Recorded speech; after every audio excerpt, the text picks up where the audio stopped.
So for this flipped classroom, I'm going to briefly introduce the student roles that you'll have to make this flipped classroom work.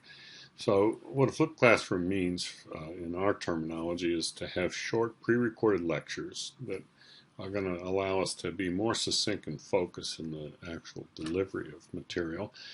We want to capture the lectures and discussions so we can enhance our collaboration. We want to be more reflective and have analytical discussion possible. So we're not spending all the time listening to Don and I talk, but rather get beyond the content delivery and talk more about allowing feedback and become more adaptive in delivering this course. And then what we found is that these discussion summaries, which we post as blogs, provide really interesting shared synopsis of the not just the lecture, but the discussion. So to make this work, we create a synthesis team, and we're going to do this with 2 people for each of these teams for each week. First, the discussion leader or facilitator who really leads the class time discussion and does that with posing a series of questions or discussion topics and leads people through to make sure the discussion keeps moving.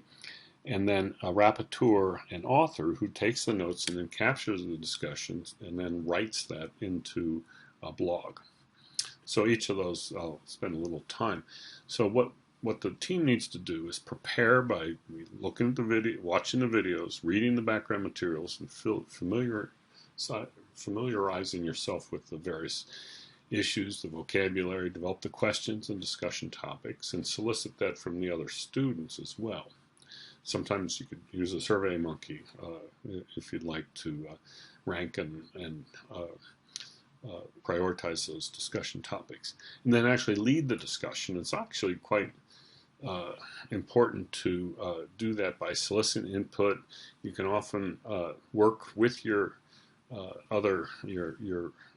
your team member to with some background IMing or texting to communicate during the discussion to say, hey, pick it up, or we might want to move to the next question, or use that opportunity to back channel each other to make sure we're keeping on time, and then follow up with reviewing the notes, assigning the writing task, accessing images, and drafting the summary statement. So you can work together on that, facilitator and the rapporteur slash author.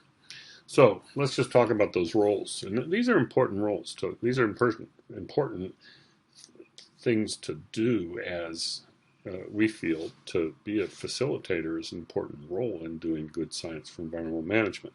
So a definition of a facilitator is one who helps bring about an outcome, actually providing indirect assistance or guidance, keep the discussion flowing. And it comes from the facilis, the word Latin root for easy.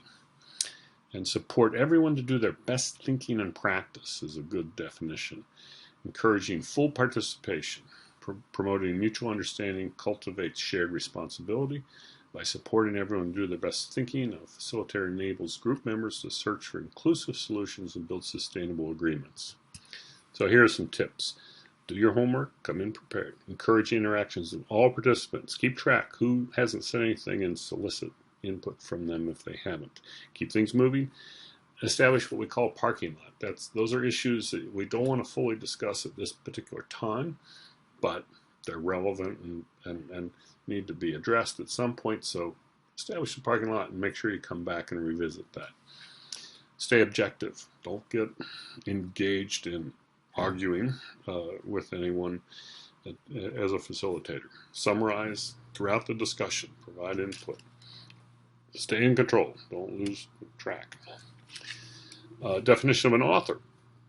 Another important role. One who originates or creates from Old English, Old French word, the originator, creator, instigator. A Latin word of founder, master, leader, one who grows. I like Faulkner's quote, get it down, take chances. It may be bad, but it's the only way you can do anything really good. So get it written.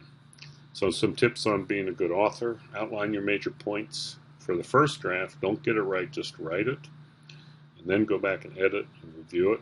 Do that repeatedly until you get it really clear. Use graphics to help clarify thoughts. Work to a deadline. Focus on developing a short descriptive title and select appropriate references.